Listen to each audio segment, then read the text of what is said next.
Yan. Tatanim na si Boss William ng mais. Ganyan palang pagtanim yan. Tama. Yung mais. Hindi pwedeng mabilisan basa yung lupa. Kung hindi sana basa yung lupa, mabilis. Gano'n ba yun? Kasi hindi kakapitan to.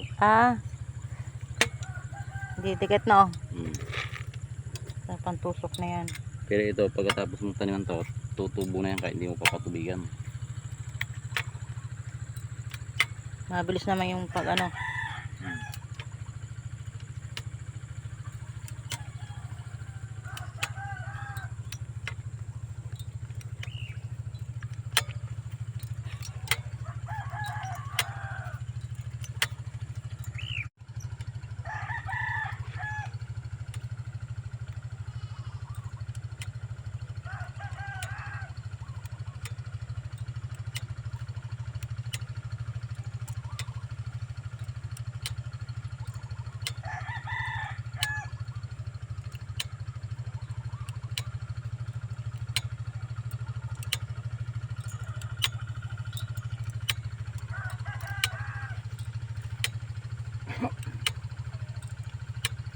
Ay, saan ka na? Nawala.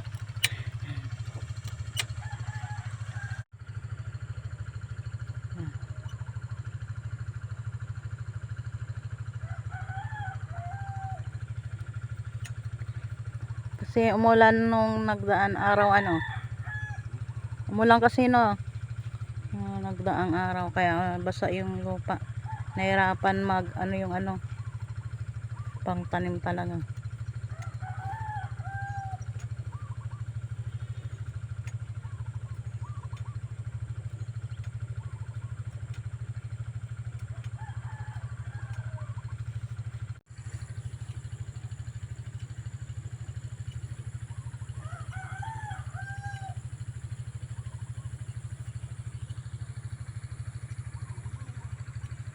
Ayan na si Boss William. Zoom ko lang.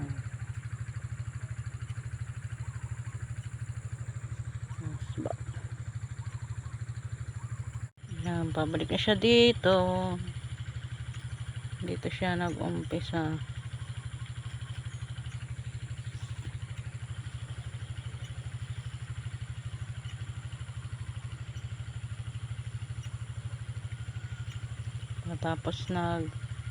Tapos ng palay, mais naman. Hindi na pwedeng pangalawang palay. Pagtanim ng palay, ito kasi mahirap na yung patubig dito. Isang beses lang sa isang taon yung palay at yung mais. Ngayon, mais naman ang tinatanim ngayon. Yan, tinatanim ni William na mais.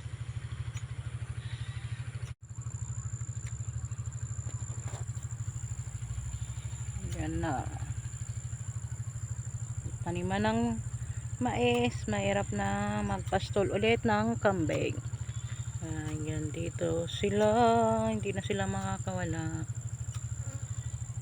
Kasi may mga tanim na sa kapitbahay na mais doon. Puro mais na rin yan, guys. At dito sa sinasaka ni William, sa kanyang boss sa lupa.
Sige guys, update na lang namin kayo dito sa mais na tinanim ni William.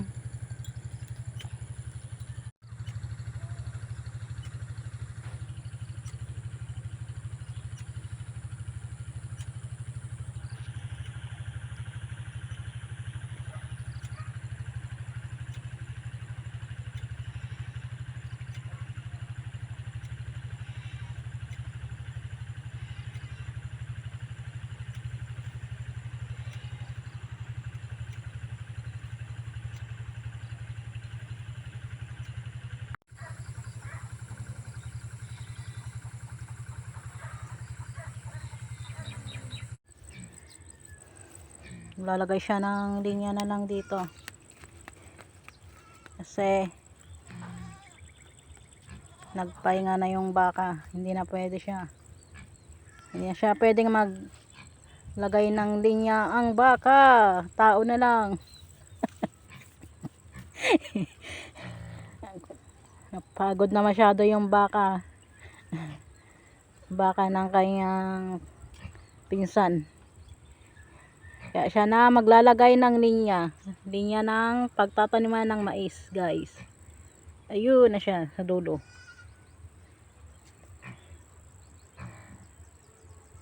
Ayun na si Boss William. Siya na lang maglalagay ng linya para sa pagtataniman ng mais. Ayan, nataniman na yan ng mais. Baka yung nagano ng linya dyan. Tapos yung pag-araro dyan, traktora. Pinatraktora na lang namin guys. Kasi yung baka na inaalagaan ni William, hindi pa pwedeng mag-araro. Kaya pina-araro na lang ito sa traktora. At yung paglinya ng pagtataniman ng mais, yung baka. Kaso lang, napagod na yung baka. Pahinga muna daw, sabi nung pinsan niya. Kaya si William muna ang maglalagay ng linya. Katulad nyon. Ay, ano na lang pala, lubid na lang yung gagawing linya. Lubid na lang ba na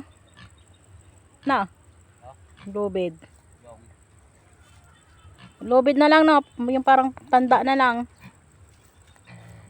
linya. Oo, lubid na lang yung lilinya niyan guys. Hindi na pwede kasi yung baka, pahinga na. Mamaya na ulit guys. Naggawa pa siya ulit ng pag-aano ng lubid, pagkakapitan. Ha? Ano tayo mayoy? Sumpala.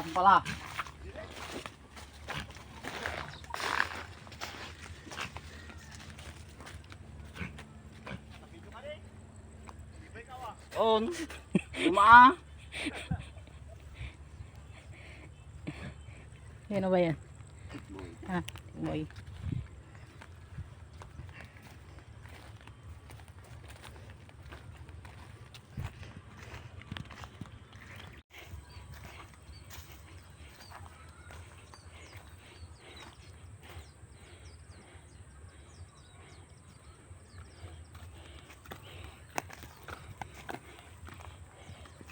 Ayan na yung lubid.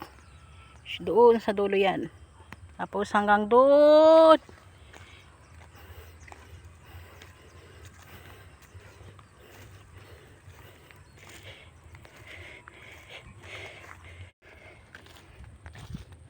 Dito na lang hindi pa nataniman ng mais. Dito. Pero yan, may mga tanim na yun doon sa dulo. Maliit lang yan guys. Para akala mo sa video ay malawak. Pero maliit lang yan.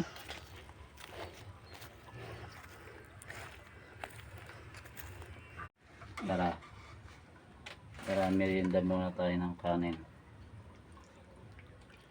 Kanin at kape. Yan ang paborito ni William, ni Boss William. Ako magkakape lang. Mainit pala. Kala ko malamig. Init pala yung kanin.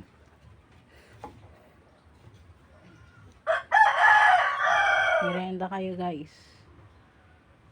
Kumakain si Boss William. Yan ang merienda niya na.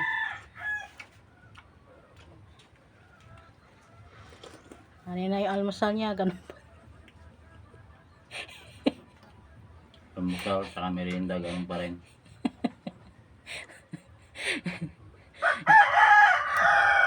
Low budget ba?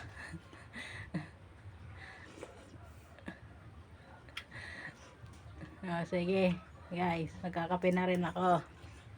Salamat sa inyong panonood kay Boss William. Kamayo-mayog ba?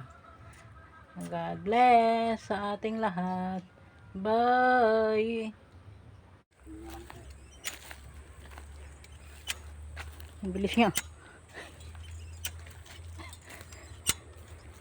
Yan. Yan siya dito.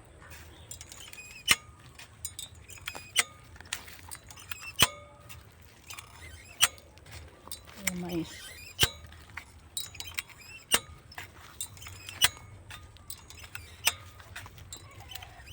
Buti marunong ka magtanim yan. Marunong.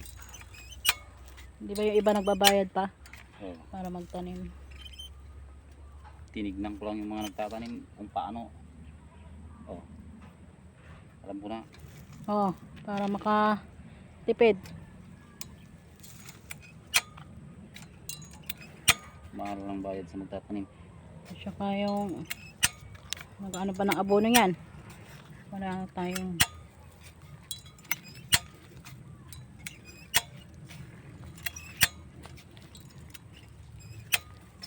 Wala. ay mahal yung pag upa ng magtanim ng mais.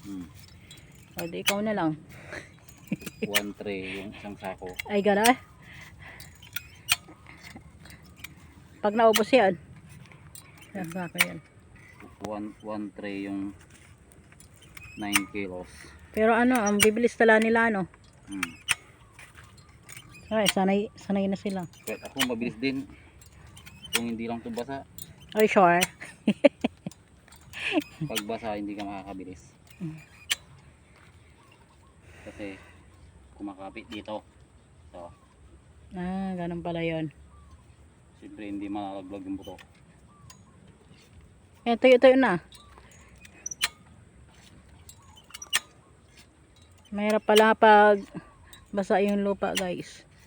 Kailangan tuyo yung lupa pag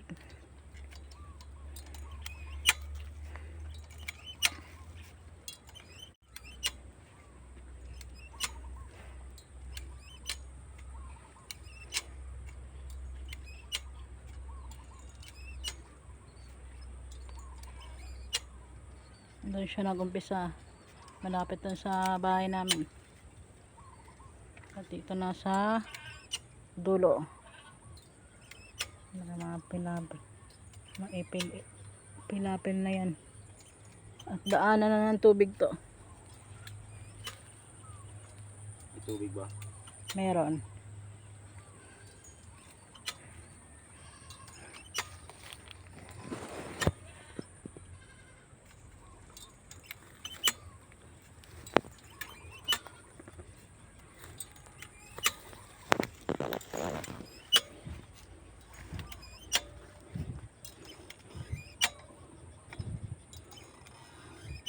Tapos na dito siya sa isang linya. Pinakita ko lang guys. Mamaya na ulit guys. Pag natapos na siya dito. Pag malapit na siya matapos. William? Boss William.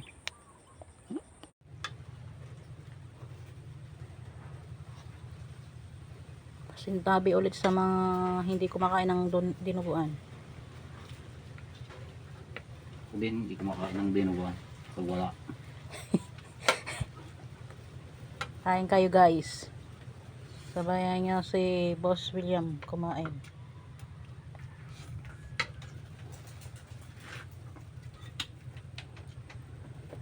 Ang ulam namin ay binili niya sa kalenderya. 100 pesos na yan ang halaga. 100 pesos lang ang aming budget para sa ulam. Mahal na ngayon ang mga lulutuing karne, pati isda. Kaya pang isa, hindi lang 100 yun, mahal. Kaya sa kalenderya muna. Kaya salamat sa nagluluto sa kalenderya. Ready to eat na lang. Pag sa karinderya, may libreng sabaw ka pa. Oh, ayan. Sabaw. Anong sabaw yan? Papaitan? Oo. Ito, gulay. Pakbet. Dinuguan. Yummy. Sige guys, kakain na rin ako. Gutom na rin nami. Salamat sa inyong panonood. Sa mga videos ni William. Salamat sa inyong lahat. Bye. God bless sa ating lahat. Could you find a way to let me down slowly? A little sympathy, I hope you can show me.